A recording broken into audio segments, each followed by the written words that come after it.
Hello' গাইছ, এয়া কলডিল বনাব লৈছোঁ। কলডিল কলপচলা বুলিও কয়। পিঁয়াজ, নহৰু, জলকীয়া, আদা এইবিলাক লৈ লৈছোঁ। সৰু সৰুকৈ কলডিলবিলাক কাটি লৈছোঁ। লৈ এটা পেষ্ট বনাম মিক্সিৰ জাৰটোত।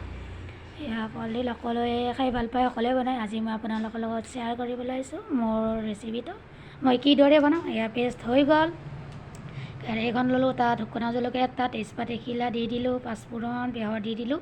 দি পেলাই মিশ্ৰণখিনি বহাই দিলোঁ। দি পেলাই এয়া নিমখ, সোৱাদ অনুসাৰে হালধি, জিৰা গুড়ি, এয়া চাহী গৰম মছলা দি দিলোঁ। দি পেলাই ভালদৰে লৰাই দিলোঁ। দি পেলাই এইবাৰ ভইচটো মিডিয়াম ফ্লেমত দি দিলোঁ। দি পেলাই ঢাকনি মাৰিলে হৈ গ'ল। এয়া অকণমান পানী দি দিলোঁ, মাছৰ মূৰখিনি দি দিলোঁ। এয়া মোৰ পচলা হৈ গ'ল। আপোনালোকৰ যদি ভাল লাগিছে মোৰ ৰেচিপিটো, লাইক কমেণ্ট শ্বেয়াৰ কৰি দিব গাইছ।